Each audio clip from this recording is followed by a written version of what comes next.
সুপ্রিয় শিক্ষার্থীবৃন্দ, শুভ সকাল। কেমন আছো তোমরা সবাই? আশা করছি সকলেই ভালো আছো। আমি অনিন্দিতা দেবনাথ, প্রভাষক, বাংলা বিভাগ, ওমরগঞ্জ এমএস কলেজের শিক্ষক। বিএ সম্মান তৃতীয় বর্ষের বাংলা বিভাগের রূপ, রস, ছন্দ ও অলংকার এই বিষয়টির উপর ক্লাস নেওয়ার জন্য আজ আমি এসেছি। অমিতা বড়ুয়া সহ আরও অনেকেই তোমরা আমার কাছে আমাকে মেসেঞ্জারে নক করেছো ছন্দ বিষয়টি পড়বার জন্য। তাই আজকে তোমাদের অনার্স তৃতীয় বর্ষের প্রথম ক্লাস আমি ছন্দ দিয়েই শুরু করছি। প্রথমেই আমরা জেনে নিই ছন্দ কি। ছন্দ মূলত গতি সৌন্দর্য, বা সাহিত্যের ভাষায় একে আমরা বলতে পারি ধ্বনি সৌন্দর্য। সাধারণত বাক্যের একটা সুশৃঙ্খল বা সুনিয়ন্ত্রিত পদবিন্যাস, বাক্যকে ঠিকঠাক মতো সাজিয়ে বাক্যকে শ্রুতি মধুর করে তোলা, বাক্যের মধ্যে যে পদগুলো আছে তাকে তার জড়ধর্ম থেকে মুক্ত করে দেওয়া, তাতে গতি নিয়ে আসা এবং সেই বাক্য মধ্যে যে রসটা আছে সেই রস আমাদের হৃদয়ে পৌঁছে দেওয়া, সেই রস আমাদেরকে উপলব্ধি করতে শেখানো, এই সব কিছু মিলিয়েই আসলে ছন্দ। এই সব কিছুর জন্য একটা সুনির্ধারিত সময়ের মধ্যে বাক্যকে ঠিকঠাকভাবে সুন্দরভাবে শ্রুতি মধুর করে সাজানোটাই হচ্ছে, বা পদবিন্যাস করতে পারাটাই হচ্ছে ছন্দ।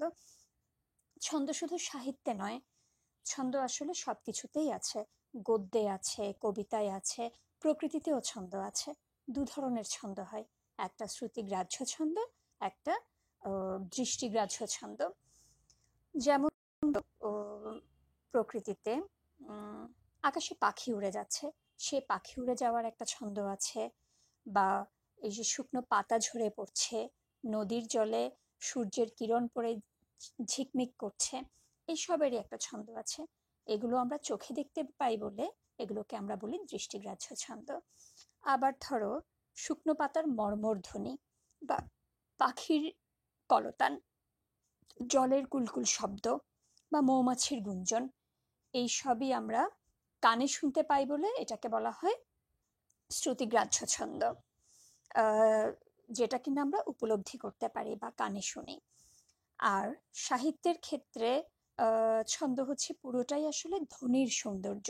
ধ্বনির মধ্যে বা বাক্যের মধ্যে যে পদগুলো আছে তা একটা সুর, তাল, লয়, এই সব কিছুর সম্মিলিত প্রয়াসে, এই সব কিছুর ঐকতানে আবৃত্তি করতে গেলে বা কবিতা পড়তে গেলে আমরা কানে যেন শুনতে সুন্দর লাগে, বা সেই রসটা আমাদের হৃদয় পর্যন্ত গিয়ে পৌঁছায়, সেটাই হলো সাহিত্যের ছন্দ।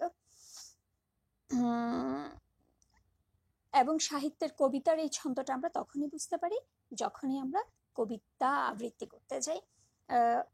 মোট কথা, এক কথায় আমরা বলতে পারি সাহিত্যের পদগুলোকে তার জড়ধর্ম থেকে মুক্ত করে দেওয়াটাই হলো ছন্দ। চলো আমরা ছন্দের সংজ্ঞায় ফিরে যাই।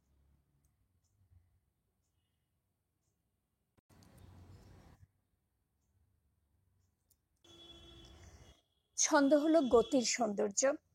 প্রকৃতিতে বাতাসের দোলা, নদীর স্রোত, মৌমাছির গুঞ্জন, উড়ন্ত পাখি, সব কিছুতেই একটা ছন্দ আছে। সাহিত্যে ছন্দকে বলা হয় ভাষাগত ধ্বনি সৌন্দর্য। ছন্দ অর্থ ছাঁচ, গড়ন বা ভঙ্গি।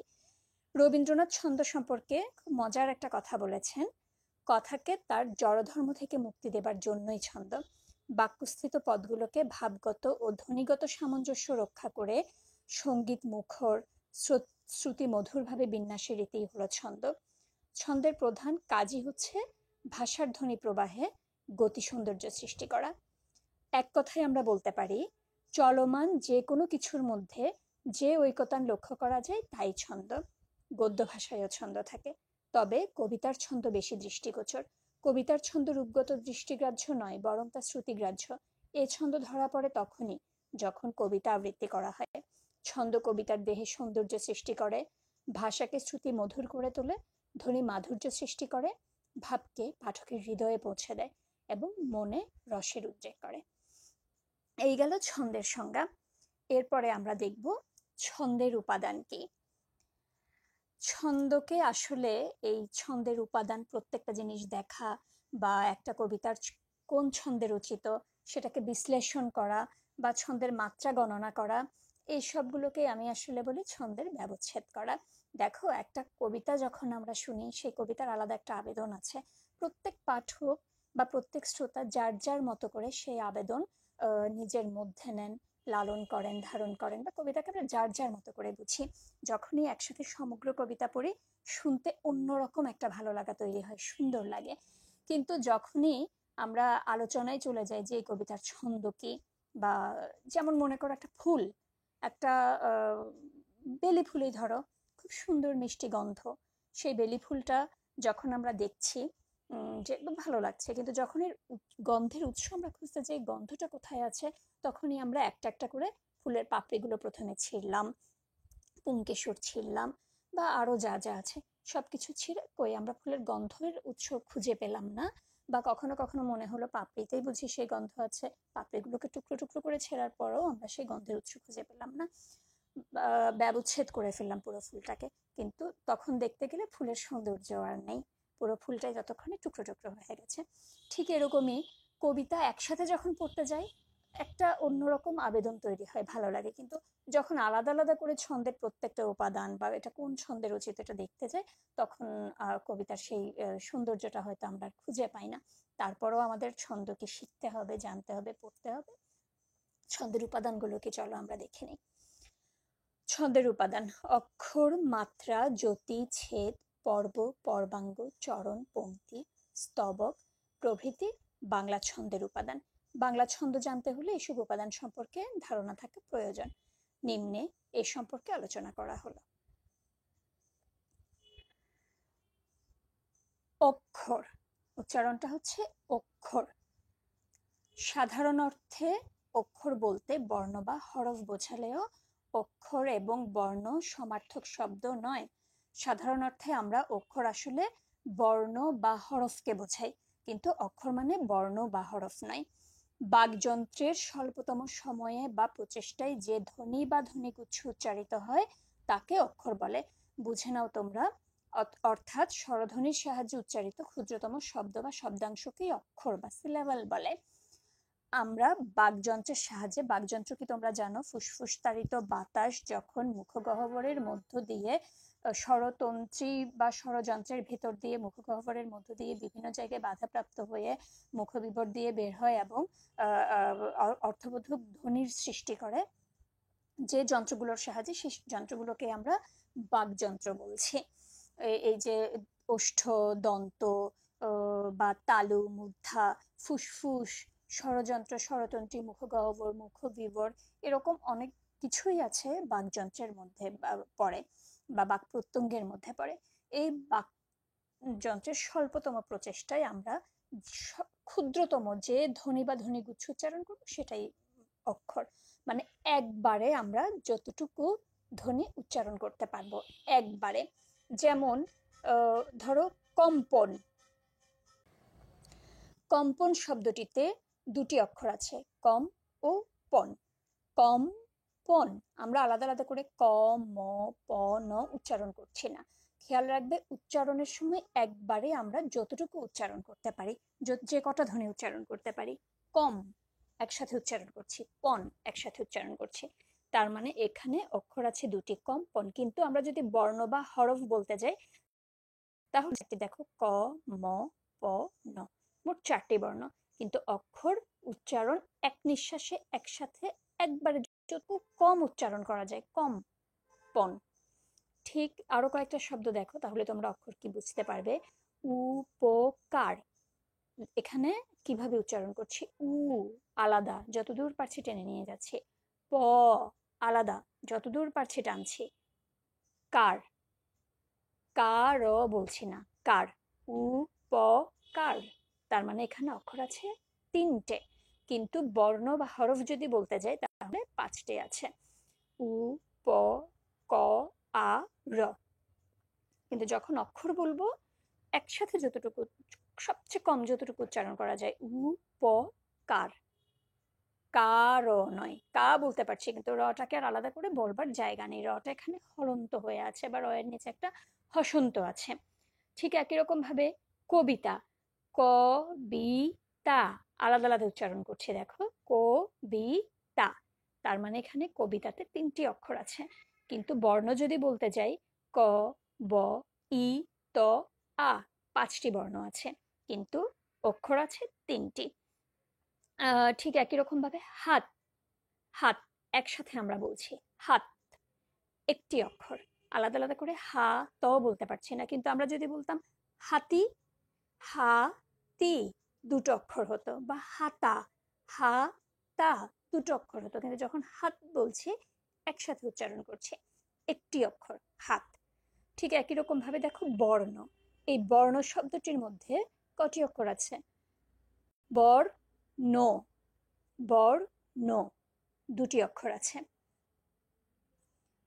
ঠিক আছে, আছে শব্দটিতে আ ছে, 2টি অক্ষর।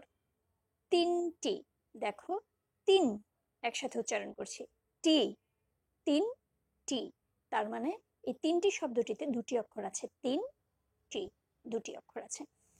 তার মানে অক্ষর কি তোমরা নিশ্চয়ই এতক্ষণে বুঝতে পেরেছো? একসাথে সবচেয়ে ক্ষুদ্রতম যে কটি ধ্বনি বা আমরা উচ্চারণ করতে পারবো সেটি অক্ষর, আর বর্ণ হচ্ছে প্রত্যেকটা আলাদা আলাদা ধ্বনির লিখিত রূপ।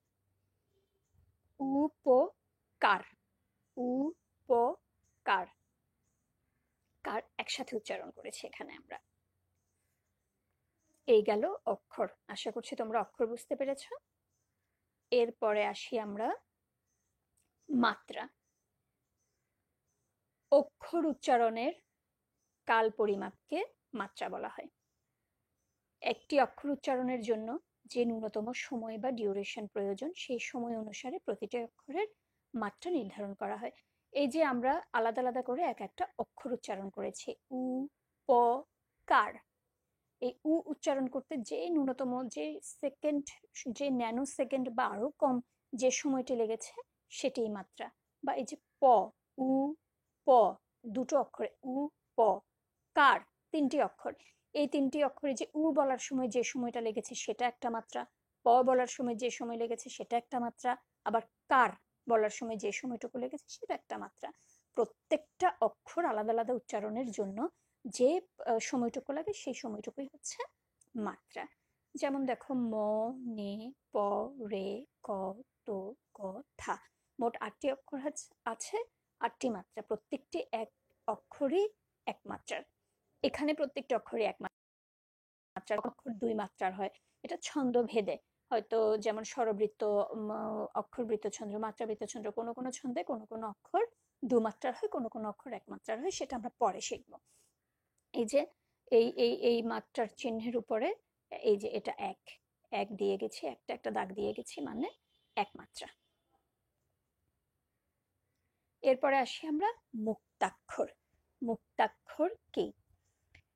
যে অক্ষর উচ্চারণের সময় জিহ্বা কোথাও বাধাপ্রাপ্ত হয় না, যতখানি ইচ্ছে টেনে উচ্চারণ করা যায় তাকে মুক্তাক্ষর বা ওপেন সিলেবল বলে। মুক্তাক্ষরে শুধুমাত্র একটি স্বরধ্বনি থাকে অথবা অক্ষরের শেষে স্বরধ্বনি যুক্ত থাকে। যেমন অ, আ, ক, ক এর সাথে অ যোগ আছে, পা, প এর সাথে আ যোগ আছে, কে, ক এর সাথে এ যোগ আছে, ইত্যাদি। তোমরা বুঝে নাও বিষয়টা কি। মুক্ত অক্ষর, ওপেন সিলেবল, যে অক্ষর উচ্চারণের সময় জিহ্বা বাধাপ্রাপ্ত হয় না, যতখানি ইচ্ছে টেনে উচ্চারণ করা যাচ্ছে, উ, প, যতখানি ইচ্ছে উ, প আমরা টেনে উচ্চারণ করতে পারছি, তার মানে উ, প মুক্তাক্ষর। কিন্তু কার টানতে পারছি না, থেমে গেছি। যেটা টেনে উচ্চারণ করা যাবে সেটাই মুক্তাক্ষর। ধরো ক, ম, লা, ক, ম, লা, ইচ্ছে মতো টানতে পারছি 3টা অক্ষরকে, ক, ম, লা, তার মানে যতদূর ইচ্ছে টেনে উচ্চারণ করা যাচ্ছে এই 3টেই মুক্ত অক্ষর। মুক্ত, যতদূর ইচ্ছে প্রলম্বিত করা যায়, লম্বা করা যায়, টানা যায়, কোথাও জিহ্বা বাধাগ্রস্ত হয় না। মুক্তাক্ষরকে সর্বদা এক মাত্রা হিসেবে গণনা করা হয়।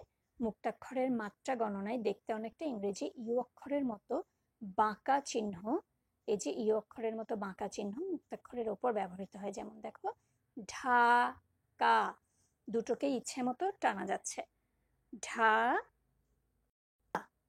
ঢা, এই উপরে মুক্তাক্ষরের চিহ্ন ব্যবহৃত হয়েছে, বাঁকা ইংরেজি অক্ষরের মতো কা, কা এর উপরে বাঁকা ইংরেজি অক্ষরের মতো মুক্তাক্ষরের চিহ্ন, মুক্তাক্ষর প্রকাশের চিহ্ন ব্যবহৃত হয়েছে। ঠিক আগেও আমরা দেখেছি এই যে মনে পড়ে, এগুলো সব ম, নে, প, রে, যতদূর ইচ্ছে টানতে পারছি, তাই এই যে মুক্তাক্ষরের চিহ্ন ব্যবহৃত হয়েছে, এগুলো সবই মুক্তাক্ষর। এবার আসি আমরা বদ্ধাক্ষরে। যে অক্ষর উচ্চারণের সময় জিহ্বা বাধাপ্রাপ্ত হয়, অর্থাৎ উচ্চারণ আটকে যায়, তাকে বদ্ধাক্ষর বা ক্লোজড সিলেবল বলে। এ জাতীয় অক্ষরের শেষে হলন্ত বা হসন্ত বসে বলে অনেকে আবার বদ্ধাক্ষরকে হলন্ত অক্ষরও বলেন। যে অক্ষর উচ্চারণের সময় জিহ্বা বাধাপ্রাপ্ত হচ্ছে, অর্থাৎ উচ্চারণ আটকে যাচ্ছে, টেনে অনেকখানি উচ্চারণ করা যাচ্ছে না, যতদূর ইচ্ছে প্রলম্বিত করা যাচ্ছে না। যেমন কলম, ক লম, আমরা ক টানতে পারছি মুক্তাক্ষর, কিন্তু লম, লম আর টানতে পারছি না, লম থেমে যাচ্ছে, লমটা হচ্ছে বদ্ধাক্ষর। উপকার, উ টানতে পারছি মুক্তাক্ষর, প টানতে পারছি মুক্তাক্ষর, কিন্তু কার থেমে যেতে হচ্ছে, আটকে যাচ্ছি, থেমে যাচ্ছে, কারটা হচ্ছে বদ্ধাক্ষর। ঠিক যেমন দেখো হাত, থাক, যেগুলো থেমে যাচ্ছে ওখানে একটা হসন্ত আছে, কারণ এটাকে হলন্ত অক্ষর বলে, এই কারণেই কোথাও আটকে যাচ্ছে, থেমে যাচ্ছে। হাত, থাক, এই ত এর সাথে কোনো হলন্ত হসন্ত আছে, এখানে কোনো অস্বরধ্বনি নেই, যে কারণে আমরা টানতে পারছি না। থাক, ফল, কাল, ফুল। আবার এখানে দেখো হলন্ত নয়, ই ধ্বনি আছে, তারপরও বদ্ধাক্ষর, উচ্চারণ হলন্তের মতো। তুই, দুই, ঝাউ, ঝাউ আর টানতে পারছি না। ঠিক যেই শব্দগুলো আটকে যাচ্ছে, থেমে যাচ্ছে, টেনে লম্বা করা যাচ্ছে না, যে অক্ষরগুলো, সেগুলোই বদ্ধাক্ষর। নিশ্চয়ই তোমরা বুঝতে পেরেছ। ক, ম, লা, তিনোটাকেই টানতে পারছি, ক, ম, লা, তাই এই তিনোটাই মুক্তাক্ষর, কিন্তু ক, লম আটকে যাচ্ছে, তাই লমটা বদ্ধাক্ষর, কিন্তু ক টানতে পারছি, তাই কটা মুক্ত অক্ষর। বদ্ধাক্ষরকে বদ্ধাক্ষরকে ছন্দবিশেষে কখনো একমাত্রা ও কখনো দুই মাত্রা হিসেবে গণনা করা হয়।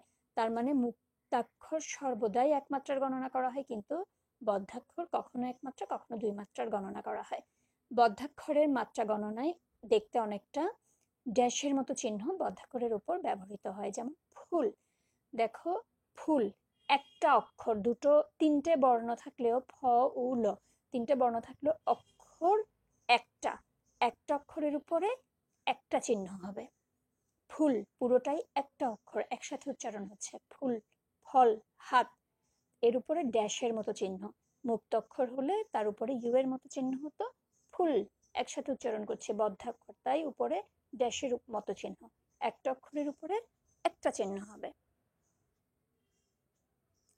আশা করি বদ্ধাক্ষর মুক্তাক্ষর বুঝতে পেরেছো। এরপরে আসি আমরা ছেদ। কোনো কিছু পাঠ করার সময় সমস্ত কথাগুলোকে অনর্গল উচ্চারণ করে যাওয়া যায় না। বক্তব্যের অর্থকে সুবোধ্য বা সুচারুরূপে প্রকাশ করার জন্য মাঝে মাঝে থামতে হয়। এই ধরনের উচ্চারণ বিরতিকে ছেদ বা অর্ধজ্যোতি, সেন্স পজ বলে। আমরা যে কোনো কিছু পড়বার সময় আমরা মাঝে মাঝে থামি। এটা দু ধরনের থামা আছে। একটা থামা হচ্ছে আমরা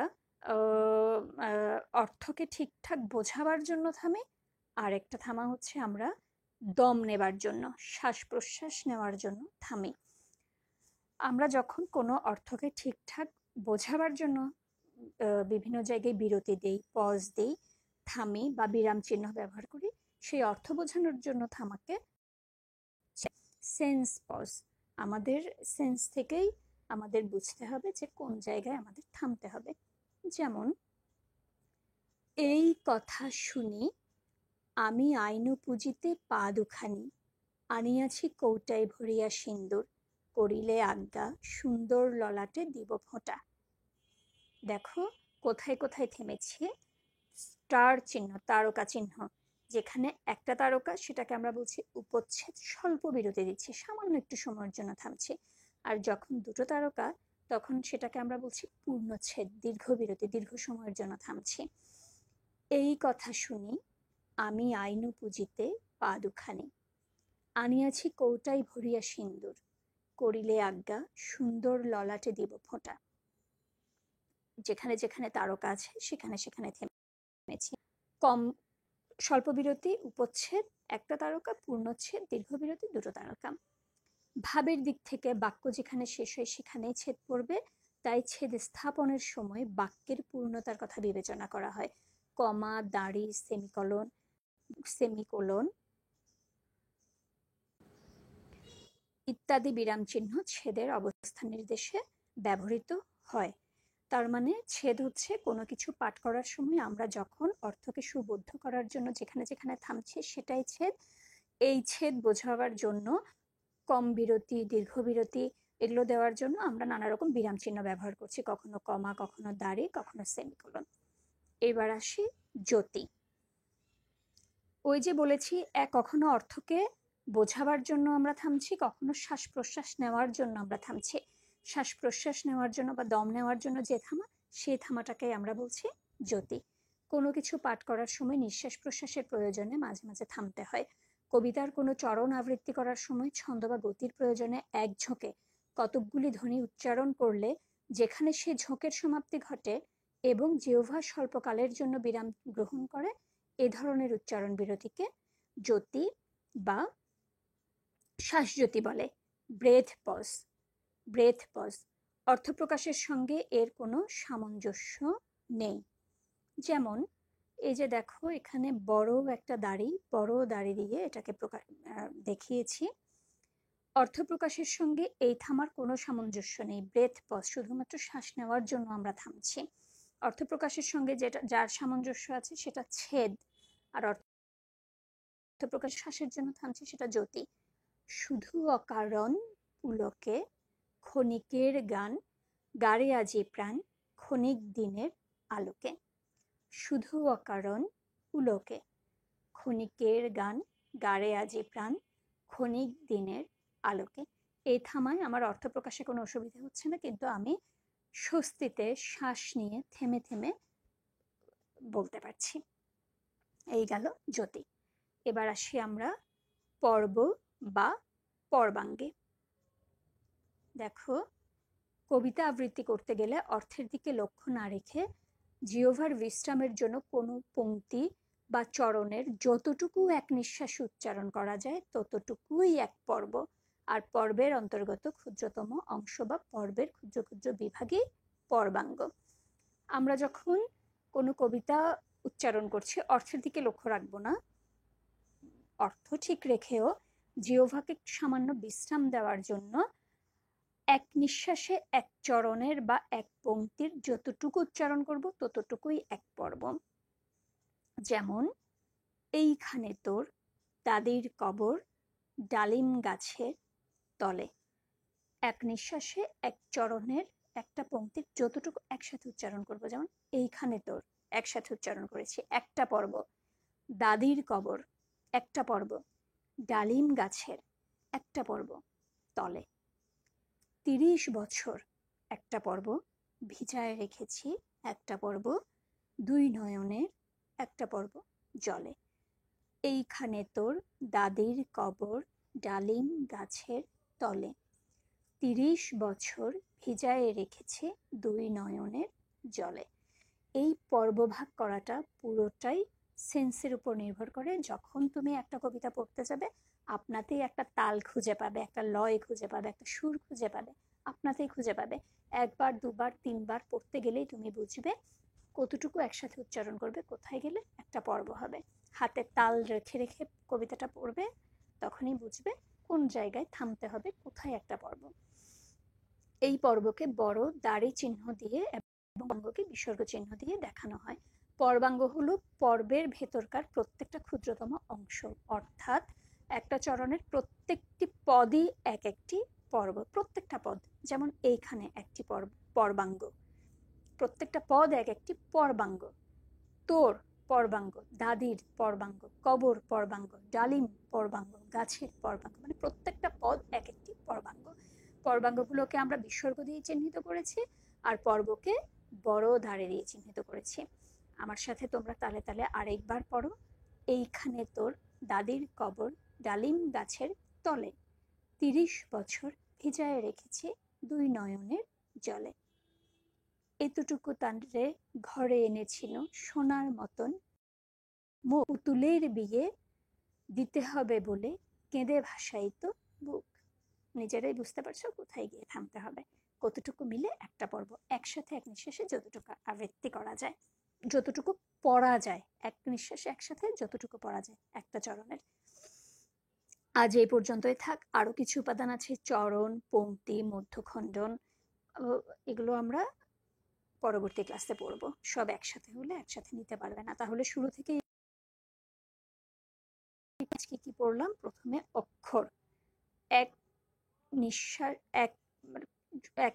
একসাথে ঠিক যতটুকু ক্ষুদ্রতম অংশ, যতটুকু উচ্চারণ করা যায় ঠিক ততটুকুই হচ্ছে অক্ষর।